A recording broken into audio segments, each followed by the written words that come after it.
परम शांति बापूजी। बापूजी, आज मैं आपसे ये पूछना चाहता हूँ कि मैंने कई बार टीवी में कई साधु महाराजों से ये सुना है कि इंसान जो है वो चमत्कार भी कर सकता है। और एक बार ऐसा मैंने सुना था कि एक व्यक्ति ने साधु महाराज को पूछा कि क्या ये योग से मेरे पेट के अंदर जो स्टोन है वो ख़त्म हो सकता है। तो महाराज ने बहुत अच्छा जवाब दिया कि अगर चमत्कार तो सबसे बड़ा तुमने किया है कि विदाउट ऑपरेशन तुमने अपने अंदर ही पत्थर पैदा किया है, और अब अगर तुम योग और साधना अगर वो करते हो तो उससे वो जो स्टोन है वो अपने आप जा सकता है। तो मैं आपसे ये पूछना चाहता हूँ, क्या रियलिटी में इंसान चमत्कार कर सकता है? आप बताइए। देखो, चमत्कार करने के लिए सबसे पहले शक्ति चाहिए। हम्म। शक्ति के बिना तो कोई चमत्कार हो नहीं सकता। वो तो ठीक है। अब कौन सी शक्ति चाहिए? हम्म। जो जैसे उसने बताया कि ये पथरी तुम्हारे पेट में हुई, जी। हाँ, तो पथरी कैसे बनी? हम्म। जब वो कोई भी खाना खाता है या कोई भी Whatever. थूल चीज बनी ना, थूल पथरी, थूल चीज है ना। हम्म। अब थूल चीज से पथरी को बाहर Stone. निकालना है हम्म। तो कैसे? इतनी बड़ी पथरी तो ऐसे निकलेगी नहीं। हम्म। या तो उसको जैसे जैसे बनती गई ऐसे ऐसे तुम उसको छोटी छोटी करके टुकड़ा करके कर दो।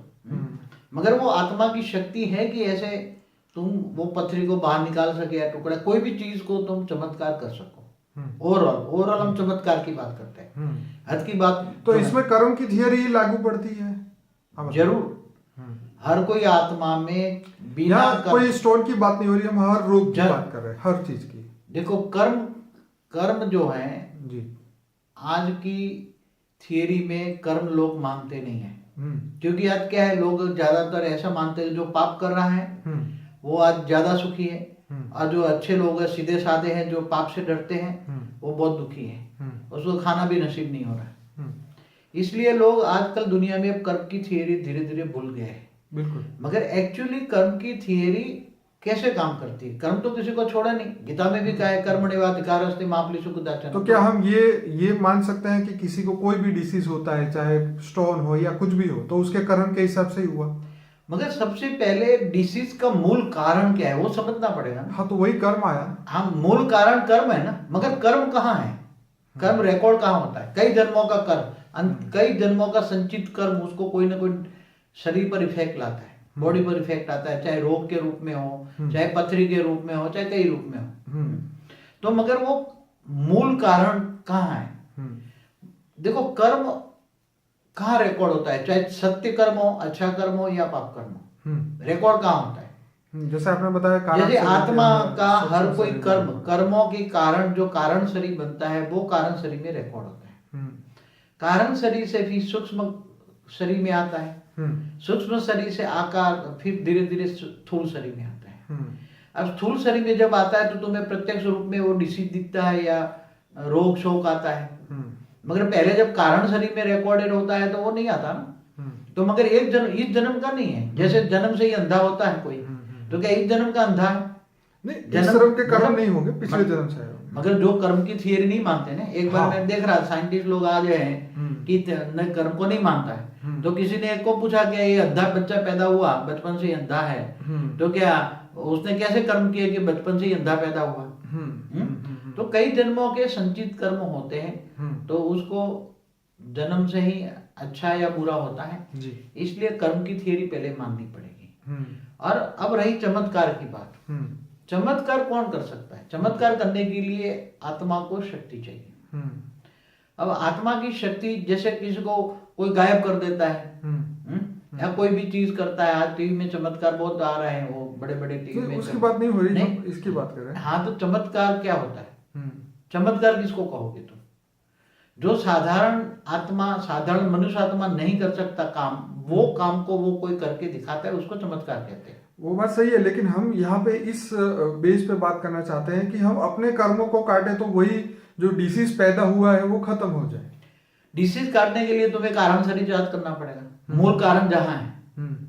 अब तुम्हें मूल कारण जो है कारण शरीर याद करना पड़ेगा। मूल कारण है कारण शरीर, तुम्हारे कर्म।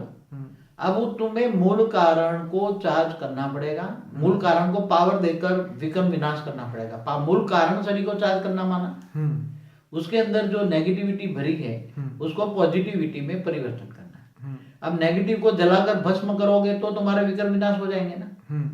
इसलिए भगवान कृष्ण ने गीता में क्या कहा था, तू मुझको देह और देह के सर्व संबंध भूलकर आत्मस्वरूप बन। तो आत्मस्वरूप बन, मुझ परमात्मा को याद कर, मैं तेरे सर्व विकर्म को विनाश कर लूंगा। तो विकर्म का विनाश कब होगा, कारण शरीर चार्ज कैसे होगा, उसके लिए परमात्मा को याद करना पड़ेगा। अब परमात्मा को तुम जानते नहीं, मानते नहीं, तुम गीता में कहा तुम भूतों को याद करोगे तो भूत जैसे मिल बनोगे। तो तुम एक्चुअली पावर चाहिए आत्मा को विकर्म विनाश करने के लिए। अब आत्मा किससे पावर मिलती है देखो तुम। अच्छा बाबूजी, बीच बीच में आपको इसलिए बीच में टोकूंगा कि कोई बोलता है कि अगर हम कोई गरीब को दान दे दिया, खाना खिला दिया, किसी के पास भूखे को रोटी खिला दी, किसी के पास चप्पल नहीं उसको चप्पल ले दिया, ये जो कर्म है इसका क्या कोई फायदा होता है? कोई कर्म का फायदा तो होता है ना। ओके। जैसे आपने किसी को भूखे को खाना खिला दिया, तो उसकी आत्मा की जो तृप्ति हुई, उसके मन के अंदर से जो आशीर्वाद निकला, तो वो तुम्हारी आत्मा पर रिएक्ट करेगा ना। ओके। उसके मन का आशीर्वाद तो तुम्हारी आत्मा पर रिएक्ट करेगा ना। बिल्कुल। तो उसका जो पॉजिटिव वाइब्रेशन है, आशीर्वाद देता है मन से, अंदर से, अंतर से। तो किसी को अच्छा सुख देते हो, किसी को भी कई रूप में सुख देते हो, ठीक है, तो उसके लोगों की दुआ तुम्हें लगती है, और दुआ तुम्हें आशीर्वाद के रूप में तुम्हें मिलता है, और तुम्हारा कर्मों के कारण शरीर में रिकॉर्ड होता है। तो वो कर्मों का अच्छे कर्म है तो अच्छा फल मिलता ही है, मगर रिकॉर्ड तो होता है ना। लेकिन बाबूजी इसी के अंदर जैसे श्रेष्ठ कर्म क्या है, देखो ताकि एक बात जल्दी मैंने एक पुरानी वीडियो में बताया था जी कि श्रेष्ठ कर्म किसको कहते हैं। जैसे श्रेष्ठ कर्म है, पहले तो ज्ञान दान महादान। कौन सा ज्ञान? स्पिरिचुअल नॉलेज, आत्मा परमात्मा का ज्ञान। बिल्कुल। ये सबसे बड़ी, तुम्हारा धन का उपयोग तुम आत्मा परमात्मा का ज्ञान के अंदर तुम करते हो, बिल्कुल। तो तुम्हें लोगों को जो आत्मा परमात्मा का ज्ञान मिलेगा, तो तुम लोगों की आत्मा की उन्नति करके आत्मा को मुक्ति, जीवन मुक्ति का जो वर्षा तुम देते हो, इससे कई आत्माओं का कल्याण होता है। तो इससे सबसे बड़ा फायदा है। तो सर्वश्रेष्ठ कर्म कौन सा है? मतलब ज्ञान दान महादान। ज्ञान दान महादान। फिर उससे भी सर्वश्रेष्ठ कर्म कौन सा है बताइए आप। सबसे बड़ी, जब जैसे आज दुनिया है, आज दुनिया दुखों से तलस रही है। बिल्कुल। अगर कोई ग्रुप बनाकर, अच्छी आत्माओं का ग्रुप बनाकर ज्ञान दे और परम धाम से पावर उतारे, अपनी आत्मा की शक्तियों से एक ग्रुप बनाए, 100, 200, 500 अच्छी आत्माओं का ग्रुप बनाए, बिल्कुल, और परम धाम से पावर उतारे, परमात्मा से पावर धरती पर उतारे, और धरती को नेगेटिव से पॉजिटिव बनाए, सारे नेगेटिव वायुमंडल को पॉजिटिव में परिवर्तन करें, और एक साथ को सारी धरती पर सुख शांति का अनुभव कराए। ये सबसे बड़ा श्रेष्ठ कर्म है। ओके। श्रेष्ठ कर्म कहो, सत्य कर्म कहो, तो इससे जितना अच्छा कर्म श्रेष्ठ होगा, इतना ही तुम्हारा भाग्य बनेगा। श्रेष्ठ कर्मों से तुम्हारा श्रेष्ठ भाग्य बनेगा। जैसे बाबूजी, कई बार लोग हमारी जो बुक है the home of all things, उसको पढ़ने के बाद मेरे पे फोन आते हैं कि मतलब कि भाई अभी ये हमने बुक तो पढ़ी, हमने आपने जो योग की विधि इसमें बताई वो भी हम कर रहे हैं, तो क्या इससे कैंसर भी ठीक हो सकता है? क्या मैं मेडिटेशन से ये कैंसर ठीक कर सकता हूँ? मतलब कोई भी डिसीज की बात हो रही है, तो मैंने उनको ये बोला कि भाई ज्ञान जो है एक आपको रास्ता दिखाता है, वो श्रेष्ठ कर्म करने का रास्ता है कि भाई इस ज्ञान से आप योग करना सीखेंगे तो जो आपके अंदर ही जो नेगेटिविटी इकट्ठी हो गई है वो इकट्ठी हो गई है, तो उसको आप पॉजिटिव पावर से काटते जाओगे तो धीरे धीरे वो ठीक हो सकता है। लेकिन वो लोग ऐसा सीधा बोलते हैं कि भी चमत्कार कर सकते हो, तो मैंने बोला भाई हम किसी को चमत्कार नहीं कर सकते ना। बापूजी ये बोलते हैं कि हम चमत्कार करते हैं, बापूजी तो सिर्फ एक रास्ता दिखाते हैं कि जिससे हम अपने कर्मों से, श्रेष्ठ कर्मों से अपने जीवन को बदल सके और आने वाले कर्म जो है हम बढ़िया तरीके से कर सके और अपने आत्मा से हम परमात्मा का ज्ञान बन सके, अपनी आत्मा को परमात्मा से बना सके। तो आप जैसे ये बता रहे हैं कि श्रेष्ठ कर्म के सिवा और क्या रास्ते हैं जो इंसान अपने आप के अंदर चमत्कारिक बदलाव कर सकता है? क्योंकि बदलाव हर इंसान चाहता है, लेकिन वो नेगेटिविटी छोड़ नहीं सकता। देखो, मनुष्य आत्माएं कई युगांतर से जन्म मरण के चक्कर में आ रही है, मनुष्य बनते बनते बनते बनते, बिल्कुल कई युगांतर से, माना कई अनेकों जन्मों से मनुष्य आत्मा पतित बन गई।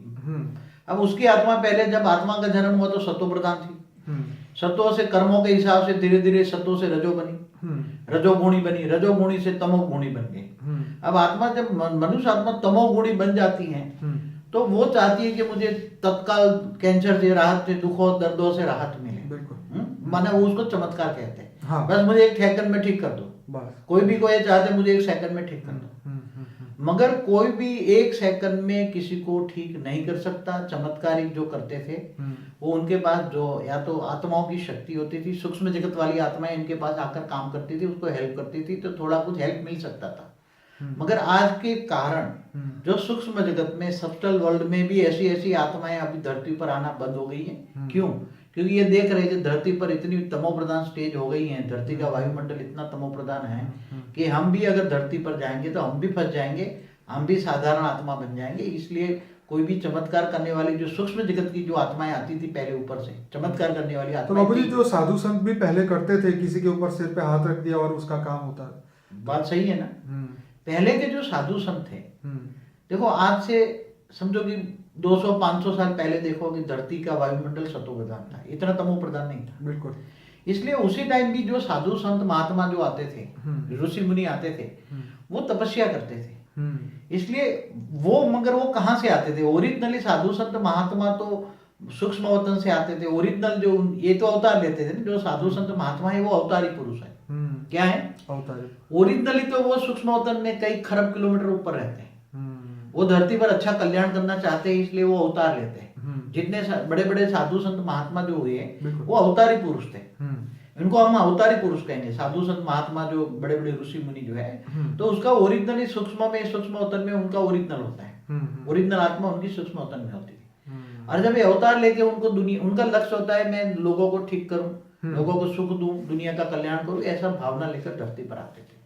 मगर आज नेगेटिव वायुमंडल इतना हो गया है कि तुम्हारा जो कारण शरीर के ऊपर जो तुम्हारा जो प्राणमय शरीर है, वो प्राणमय शरीर में ही प्राण वायु जो है नेगेटिव हो गया है, तो तुम्हारे सेल ही डिस्चार्ज हो जाते हैं, तो कैंसर ही होगा ना। तुम नेगेटिव वायु श्वास में लोगे, कार्बन मोनोऑक्साइड, कार्बन डाइऑक्साइड लोगे तुम्हारे श्वास में, तो तुम्हें कैंसर ही होगा ना। फिर तो कोई बचा नहीं। अब वो सेल को तुम्हें चार्ज करना है, वो सेल कैंसर मिटाना है, तो तुम्हें आत्मा की शक्ति चाहिए। वो सेल को पॉजिटिव में परिवर्तन करना पड़े। डिस्चार्ज हुआ है उसको चार्ज करो। तो बाबूजी जिस हिसाब से इस दुनिया की हालत हो रही है, इतना पॉल्यूशन बढ़ रहा है, हवा, पानी, जल में, हर चीज में, तो इंसान जिएगा कैसे? मैंने कई बार, मेरी एक पहले भी टीवी में दिखा था, चैनलों में, कि जब खाने जैसा अन्न नहीं है, पीने जैसा पानी नहीं है, हवा में प्राणवायु नहीं है, तो मनुष्य आत्मा धीरे धीरे धीरे धीरे आज देखो सड़ते जा रहे हैं, मरते जा रहे हैं, हॉस्पिटलें बढ़ती जा रही है। पहले इतनी हॉस्पिटल नहीं थी, आज से 50 साल 100 साल पहले। पॉपुलेशन भी नहीं थी। पॉपुलेशन भी बढ़ती जा रही है, तो पॉपुलेशन के साथ साथ बहुत लोगों का दुख दर्द बढ़ता जा रहा है। इसका कारण क्या है? दुख दर्द बढ़ने का कारण लोग नहीं सोचते ना। जब तक तुम्हें दुख दर्द बढ़ने का कारण ही नहीं पता है, तो निवारण कैसे करो? कोई भी चीज का कारण पता होना चाहिए ना। तो आत्मा तमो प्रधान बन गई। आत्मा तमो प्रधान क्यों बनी? वाइब्रेशन, नेगेटिव सोच, नेगेटिव संकल्प। अब सारी दुनिया की नेगेटिव वाइब्रेशन सोचो। आज इतनी नेगेटिव चैनलें चल रही है, तो वाइब्रेशन तो नेगेटिव गंदे करेंगे नहीं। इतनी टीवी चलेगी, नेगेटिव करेंगे। तो हो ही रहा है। ऊपर से सैटेलाइट से आ रहा है, तो सैटेलाइट से होकर जो संकल्प, जो टीवी चैनलों में जो आ रहे हैं, नेगेटिविटी जो आ रही है, तो वाइब्रेशन में, वायुमंडल में वाइब्रेशन तो होंगे उसके। टीवी चैनल हो गया, नेगेटिव सोच के, नेगेटिव फोन के, सब। पर आजकल के लोग अब अपने बच्चों को, छोटे छोटे बच्चों को पिक्चर दिखाने ले जाते हैं 2-2, 4-4 घंटा, और इतने फालतू की मूवी दिखाते हैं उनको एंटरटेन करने के लिए, और फिर उनके अंदर ही इतने नेगेटिव वाइब्रेशंस बोलो या नेगेटिव थॉट्स इतने क्रिएट हो जाते हैं, वो छोटे छोटे बच्चे ही सुसाइड करने लग जाते हैं, या उनके अंदर बहुत सारी नेगेटिविटी आ जाती है। तो वायुमंडल इतना खराब हो चुका है, और क्या करे इंसान? देखो आज ऐसा हो गया है कि सारी दुनिया उल्टे रास्ते पर चल रही है। अब उल्टे, पहले क्या था, लौकिक पढ़ाई के साथ अलौकिक पढ़ाई होती थी। इसलिए आत्मा लौकिक के साथ साथ जब अलौकिक पढ़ाई करती थी, तो अलौकिक पढ़ाई के कारण आत्मा कर्मों की थियरी समझती थी, इसलिए विकर्म नहीं करती थी, दुख दर्द लोगों को नहीं देती थी। आज तो इंसान पैदा होते ही, बच्चा पैदा होते ही नेगेटिव सोच आ गई, क्योंकि वो श्वास तो लेता है ना, तो श्वास में ही नेगेटिविटी है, तो उसका जो प्राणमय शरीर है, सूक्ष्म शरीर, प्राणमय शरीर है, वो नेगेटिव हो जाएगा, नेगेटिव सोच आएगी। फिर वायुमंडल ऐसा मिलता है, माँ बाप ही नेगेटिव है, तो बच्चों को क्या देंगे? जैसे बाबूजी मैं छोटा था, तो आपने मेरे को बोला था कि आपके जो फादर, मतलब मेरे दादा, तो वो बताते थे अगर आपने किसी का भी 10 रुपया भी ले लिया उधार और वापस नहीं किया, तो तुम्हें बैल बन के खेत में काम करना पड़ेगा उसके। हाँ तो वो बताते थे ना, जैसे मेरे पिताजी भगत थे, पूरे गांव में भगत कहते थे, तो कभी किसी का 1 रुपया उधार नहीं लेते थे, तो ब्याज के समुद्र दे देते थे। ऐसी तरह मेरे भी दादा भगत थे, गांव में परिवार फेमस था, भगत परिवार। तो कर्मों की गुरी गति का रात तो बचपन से ही बच्चों को देते थे कि तुम्हें जो इसको अच्छा बोलो, पैर छुओ, पैर छूने से भी अच्छे तुम्हें पॉजिटिव मिलेगा। बड़े बड़े बुजुर्गों की इज्जत करो, घर में अच्छे वाइब्रेशन होते थे। मगर आज क्या है कि बड़े बुजुर्गों की कोई इज्जत नहीं करते। आज परिवारों में सुख शांति नहीं है। आज एक दूसरे को छाया भी नहीं लेते एक दूसरे की। आप विदेशों में देखो, कुत्ते पालते हैं मगर इंसान को प्यार नहीं करते। आप अमेरिका यूरोप में जाओ तो 2-4 कुत्ते को प्यार करेंगे, कुत्ते का मुंह चूमेंगे। सही बात है। कुत्ते का मुंह चूम लेंगे मगर इंसान को प्यार नहीं करेंगे। आज के अखबार में आया है यहाँ गुजरात के दिव्य भास्कर में कि एक जो आउल होता है ना, गुवड़, जिसको गुजराती में गुवड़ बोलते हैं, इंग्लिश में आउल बोलते हैं, वो क्या करता है, विदेश की उसमें लिखा था कि वो सिर्फ गवर्नमेंट के जो कर्मचारी होते हैं उसको जाके ही काटता है। तो सबको वो लोगों ने बोला कि भाई बाहर निकलो तो अपना टोपी वगैरह पहन के निकलो, क्योंकि और पता नहीं उसने लिखा था नीचे अखबार में कि लगता है कि पिछले जन्म में इसने ऑफिस के बहुत धक्के खाए हैं और इसलिए तंग आके इस जन्म में सबको तंग कर रहा है ये। अब आज गवर्नमेंट में बैठे हुए लोग और गवर्नमेंट सर्वेंट है, तो गवर्नमेंट सर्वेंट, मगर लोगों को सर्वेंट बना दिया और मालिक बन के बैठे हुए। हाँ, यही कर्म की थियरी बीच में आ जाती है कि थियरी तो आजकल सब जानते ही है, हमें कुछ कहने की जरूरत नहीं है इसमें। फालतू बात, ये फालतू चले, बात है, ये तो ठीक है। थोड़ी तो बात वो अगले जन्म में कुछ न कुछ ऐसे धक्के खाए होंगे, दोबारा बना होगा तो काटता होगा, सरकारी नौकर हो। सही बात। तो बात हमारी ये थी कि अब चमत्कार कैसे करें इंसान। चमत्कार देखो, चमत्कार तो अब मतलब उसको जीवन अपने आप को परिवर्तन ही करना पड़ेगा, स्पिरिचुअलिटी की हो। देखो कई जन्मों के, अनेकों जन्मों से जो आत्मा में नेगेटिविटी भरी पड़ी है, तो क्या एक जन्म के अंदर तुम पॉजिटिव हो जाओगे? तुम्हें जो रोग है, तुम्हारा रोग और शोक अनेकों जन्मों से धीरे धीरे धीरे उदय की तरह वो दिमक लगी है। दिमक क्या बोलते हैं उसको? हाँ, दिमक बोलते हैं। दिमक लगी है, कई जन्मों की आत्मा में दिमक लगी है, काट लगा है, कट लगी आत्मा पर। तो इनको काटने के लिए एक तो परमात्मा का ज्ञान चाहिए। तो जैसे मेरे दोस्त किसी को ज्ञान सुनाता हूँ तो वो बोलते हैं यार ये बातें रहने दे, तो मैं उसको बोलता हूँ भाई तेरे को ये चीज समझने के लिए अभी 5 जन्म और लेने पड़ेंगे। तो क्या ये बात सही है? बात तो एकदम सही है। परमात्मा का ज्ञान में आने के लिए कई जन्म लगते हैं, तब परमात्मा की प्राप्ति का, परमात्मा का ज्ञान होता है। अनेकों जन्म की जब भक्ति करता है तब भक्ति का फल ज्ञान मिलता है, और ज्ञान आता है तब आत्मा को वैराग आता है। ये दुनिया से जब वैराग आता है तो परमात्मा से योग लगता है, कनेक्शन होता है, देह और देह के संबंधियों से वैराग आता है। मायावी चीजों से विनाश आता है, विनाशी चीजों से माया से दूर रहता है, और ये समझता है ये सब झूठ है, जो इन आंखों से दिखता है वो विनाशी है। और विनाशी चीजों से आत्मा जब भागती नहीं और परमात्मा से कनेक्शन होता है, तब उसके अंदर आत्मा में शक्ति आती है। आत्मा में शक्ति आती है तो ये भी कई जन्मों के बाद आत्मा रिफाइन होती है, क्योर होती है। एक जन्म में क्योर नहीं हो सकती।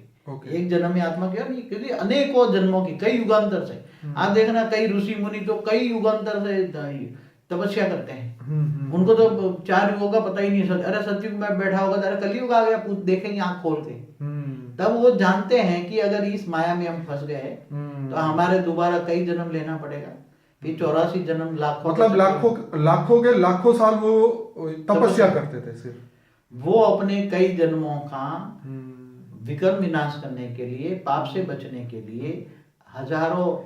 तो मतलब ये है कि चमत्कार अगर आपको लाइफ में करना है तो आपको भी शुरू आज से ही करना पड़ेगा, योग, तपस्या, ध्यान। कुछ आत्मा को क्योर करना है, विकर्म विनाश करना है, तो परमात्मा का ज्ञान लेकर, माया में रहकर भी मायाजीत बनकर तुम्हें जीना पड़ेगा। जीने की लाइफस्टाइल बदलनी पड़ेगी। तो अपने चमत्कार करने के लिए खुद ही करना पड़ेगा, कोई तुम्हारे लिए कुछ नहीं कर सकता। जो चमत्कार करते हैं उनके पास भूत प्रेतात्मा की आत्मा होती है। आज जो भी चमत्कार करते, भूत प्रेतात्मा की आत्मा, उनके साथ 10-20 भूत प्रेत होते हैं, तो वो तुम्हें किसी का संकल्प पकड़ के तुम्हें बता देते हैं। या तो कोई ने कहा वो अलग टाइप है। पहले मेरे पुराने वीडियो में बताया हाँ, ये कराता है बिल्कुल। मगर आत्मा, तुम्हारे जीने का मकसद क्या है पहले सोचो। तुम तुम्हारे बच्चों को क्या देना चाहते हो? क्या तुम्हारे बच्चों को ये धरती पर मनुष्य अवतार से बचाना चाहते हो? तुम्हारे बच्चों को या अड़ोस पड़ोस दुनिया को ये मैसेज दो कि ये माया है, झूठी काया, झूठी माया, झूठा जग संसार। शंकराचार्य ने जगत को मिथ्या बोला, जो इन आंखों से, तो असली की जगत क्या है? असली जगत तो कारण जगत है, जहाँ परम तत्व की दुनिया है, जहाँ परम शांति की दुनिया है, परम शांति है, परम सुख है। परम सुख है, वैकुंठ बोलते हैं, शिवपुरी बोलते हैं, इससे ऊपर परम धाम में है। तो परम धाम निराकारी, आप धीरे धीरे करके परम धाम में जाना है तो बेहिसाब समय लग जाता है। मगर अभी तो दुनिया की हालत देखकर कहीं ना कहीं ऑलमाइटी अथॉरिटीज दुनिया को परिवर्तन करेंगे, आएंगे, करेंगे, कुछ न कुछ करेंगे। आज मैंने एक मैसेज किसी फ्रेंड ने भेजा मोबाइल में कि आज जैसे अभी आतंकवादी हमला हुआ भारत के ऊपर, ये पंजाब में पठानकोट में, तो उसमें ऐसा उसका उल्लेख नहीं था, लेकिन लिखा ये था कि हम अगर चाहते तो हम भी पलटवार कर सकते थे, लेकिन हमने सबको कुदरत के हवाले किया हुआ है। बहुत बड़ी बात है। देखो अभी वैसे देखा जाए तो हिंदू संप्रदाय जो है वैसे बहुत पुराना संप्रदाय है। वैसे लाइफ ऑफ स्टैंडर्ड जो होता है वेदों उपनिषदों के हिसाब से लोग लाइफस्टाइल बनाते हैं। उसमें बोला है कि कर्म की थियरी, कर्म करे जा अच्छे कर्म, जो बुरा करेगा तो उसका बुरा होगा। तो हमें अब बुरा करता है तो छोड़ दो, जो करेगा सो पाएगा। इसलिए पलटवार नहीं करते हैं, अच्छी बात है, पलटवार नहीं किया, उसको मिलेगा सजा का। मगर आजकल क्या है, बुराइयों का सजा बोलते हैं अभी मिलनी चाहिए। जिसने गोली चलाई तो उसको तो गोली लगनी चाहिए। आजकल एक थक गए लोग, दुनिया थक गई। लोग सच्चे के बुरे लोग अच्छी तरह जी रहे हैं और हम फंसे पड़े हैं, अब लोगों को गोली मारो। लोग यही सोचते हैं, लोगों की सोच ऐसी है। नहीं, मुझे एक मैसेज और भी आया था कि जब हम पाप करते हैं तब तो भगवान हमें तत्काल रिजल्ट नहीं दे देते हैं, तो दूसरे पाप करते हैं तो तब क्यों तुम तुरंत ही सजा मांगते हो उसके? चाहे बात तो सही है। अब दुनिया में जो लोग हैं, पहले तो इंटेलिजेंट हो गए, पहले इतनी इंटेलिजेंसी नहीं थी। पहले ये जो अभी टेक्नोलॉजी आई है, साइंस की टेक्नोलॉजी, चाहे टीवी है, जो भी है, इससे लोग इंटेलिजेंट हो गए, सोचने लगे हैं। पहले इतनी सोच नहीं थी, पहले इतना ज्ञान नहीं था, इतने भक्ति मार्ग में भी धर्म स्थान भी नहीं थे, इतने घर घर में मंदिर बन गए हैं, लोग सोचने लगे हैं। चाहे भले धर्म अलग अलग है, लाखों भगवान बन के बैठे हैं, मगर अब लोग सोचने लगे हैं कि लोगों की सोच ये चली है कि भाई जो पाप कर्म करता है वो सुखी है, और हम तो उसको नहीं पता कि मतलब ये बात तो गलत है ना। हर एक इंसान को कभी ना कभी तो बुरा किया है तो सजा तो मिलने ही वाली है। मतलब कुदरत तो अपना काम कर ही रहा है। देखो, तुम्हारे पास साइंटिफिक स्पिरिचुअल नॉलेज है, scientific spiritual knowledge. Scientific spiritual knowledge का मतलब है कि कोई भी एक्शन का रिएक्शन आता है। न्यूटन का तीसरा नियम है ना, एक्शन का रिएक्शन। बिल्कुल, न्यूटन ने शोधा था ना। तो एक्शन का रिएक्शन, तो तुम्हारा हर कोई कर्म का एक्शन का रिएक्शन कभी ना कभी आता है, भले उसको दूसरे जन्म में मिले या तीसरे जन्म में मिले। तो हमें परमात्मा के इस नियम को फॉलो करना चाहिए, अपने आप को शांत रखना चाहिए, परमात्मा को याद करना। मैं तो कहता हूँ अगर तुम्हें इस दुनिया में जीना है तो ऐसी स्टेज बनानी चाहिए, घर गृहस्थ में रहकर भी त्यागी तपस्वी बनना है, तो तुम्हें जहाँ ऐसे कर्म हो रहे हैं तो देखते हुए ना देखो, सुनते हुए ना सुनो। क्योंकि तुम्हारा कान में कचरा क्यों डालते हो? लोगों की सुनोगे तो कान में कचरा आएगा ना। हाँ, वो तो है। तुम सुनोगे तो कान में कचरा आएगा, तो तुम्हारा स्टोरेज कहाँ होगा? कारण शरीर में। तो कारण शरीर तुम्हारा डिस्चार्ज हो जाएगा। तो जो ज्ञानी तो आत्मा, तीन बंदर की कहानी है ना, बुरा मत देखो, बुरा मत सोचो। गांधी जी का तो नियम सही है ना, वो गीता में भी बताया, बुरा मत सोचो, बुरा मत सुनो और बुरा मत बोलो। तो तीन बंदर की कहानी अपने जेब में, वो तीन बंदर अपने घर में लगा दो और रोज देखते रहो, मुझे चमत्कार हो जाएगा। फिर आत्मा में शक्ति आएगी ऑटोमेटिक। मगर ऐसे तो शक्ति नहीं आएगी, क्योंकि अनेकों जन्मों में से पाप भरा पड़ा है आत्मा में। तो उसको क्योर करने में आत्मा को क्योर करना है ना। यहाँ तो आत्मा को क्योर करने से परमात्मा से कनेक्शन जोड़ना पड़ेगा। योग माना कनेक्शन। परमात्मा से योग लगाओ तो पावर आएगा, पावर आएगा। जितना तुम पावर जल्दी लोगे इतना तुम्हारा विक्रम विनाश होता जाएगा। कोई एक जन्म में तो तुम्हारा विकार हो के तुम क्योर नहीं कर पाओगे ना। कई जन्मों का आत्मा में कचरा बढ़ा है तो कचरा साफ करने में टाइम लगेगा ना। अब जैसे मोदी ने बेचारे निकालो सफाई अभियान, मगर क्या कोई करता है सफाई अभियान? कूड़े कचरे डालते ही रहते हैं। तो बाबू जी, ये ऑन एन एवरेज अगर हम बात करें कि मनुष्य की जो ह्यूमन सोल जो है, मनुष्य आत्मा, तो वो कितने सालों से इस धरती पर है और ये कर्म कर रही है?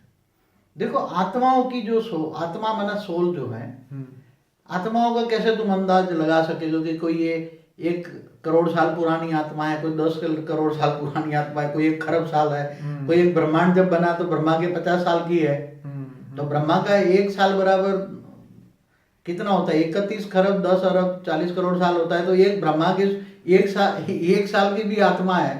वैसे ब्रह्मांड की आयु ब्रह्मा का 100 साल है। तो अगर ब्रह्मा का 1 2 3 साल वाली आत्मा भी है तो कितने सालों से जन्म मरण के चक्र में आती होगी, मनुष्य बनती होगी। सही बात है। अगर ओरिजिनली आत्मा ब्रह्मांड क्रिएट हुआ तब ब्रह्मा के द्वारा जो फरिश्ता बनी हुई आत्मा है, तो ब्रह्मा के 50 साल हुए हैं, तो कितने साल पुरानी आत्मा हुई? अब जो साल हो गए बेहिसाब कोई। तो इसलिए आत्मा की कोई जन्म कुंडली तुम नहीं निकाल सकते। तो बाबूजी कल जैसा हम डीएनए के ऊपर हमने जो वीडियो बनाया कि भाई, तो हमें ये वेट करना चाहिए कि इंसान का वो डीएनए ढूंढ के साइंस वाले हमें खुद ही बताए कि तुम इतने करोड़ साल से यहाँ पे हो और ये कर्म कर रहे थे, फिर इतने जन्म लिए, इतने पाप किए, इतने पुण्य किए, तो क्या ऐसी कुंडली कभी साइंस वाले निकाल पाएंगे आत्मा की? देखो साइंस के साधन है ना, जैसे स्थूल साधन है, अब स्थूल साधनों में एक लिमिटेशन आ जाती है। जैसे आज तक वो आत्मा को साधन में पकड़ पाए? अभी तो नहीं पकड़ पाए ना कि आत्मा की नाम की चीज है। तो अभी तो वो प्रूफ ही नहीं हुआ कि आत्मा है कि नहीं ऑफिशियली। गीता ज्ञान के हिसाब से तो भगवान कृष्ण ने तो बोल दिया कि भाई ये तो आत्मा तो है ही। तो ये डीएनए जो है इस शरीर का अंश है, ठीक है ना। डीएनए क्या है? शरीर का अंश है। और वो शरीर का अंश डीएनए कहाँ से बना है? कल बताया था आत्मा का जो आत्मा शरीर बनाती है, और आत्मा का जो पावर शरीर में है तो उससे डीएनए बनता है। तो ये डीएनए में उसका कितने साल पुरानी है, खरबों साल पुरानी है, अरबों साल पुरानी है, करोड़ों साल पुरानी है, वो साइंस के लिए कहना बहुत मुश्किल है, उसकी लिमिटेशन। मतलब अपना चमत्कार खुद ही करना पड़ेगा, अच्छे काम खुद ही करने पड़ेंगे। अगर हम परिवर्तन चाहते हैं तो खुद ही स्टेप लेना पड़ेगा। जैसे ज्ञान तो एक सहारा है, लेकिन रियलिटी तो हमें अंदर से उसको बाहर निकालना है। देखो एक आज बच्चा जन्मता है तो बचपन से याद ही लेते हैं कि मुझे डॉक्टर बनना है, इंजीनियर बनना है। बचपन से ही लेते हैं ना, कई साल पढ़ता है, पहले डिसाइड करते हैं कि बड़ा होगा। तो पहले कोई भी मनुष्य को बचपन से ही डिसाइड करना पड़ेगा कि मुझे अगला जन्म कैसा चाहिए, अगले जन्म में मुझे क्या बनना है। तो जैसे पढ़ाई के लिए सोचते हो वैसे अगले जन्म के लिए कुछ सोचो ना, कि अगले जन्म में मुझे क्या बनना है। अगला जन्म सुधारना है, ये भवसागर को पार करना है। तो तुम्हारी जो शरीर रूपी नैया है उसको बचपन से ही सोचो, मुझे ज्ञान लेना है, योग लगाना है, बचपन से ज्ञान योग में चलो। ज्ञान योग के चलकर अच्छे कोई गुरु ढूंढो, ज्ञानी तो आत्मा बन जाओ, ज्ञान को ढूंढो। ज्ञान कहीं ना कहीं ज्ञान अच्छा मिले तो आत्मस्वरूप में स्थित होकर आत्मा से पावर ढूंढो। मगर आज तक सही ज्ञान मिलना बहुत मुश्किल है। बाकी तो लोग इधर उधर भटकते रहते बेचारे। चलिए, परम शांति।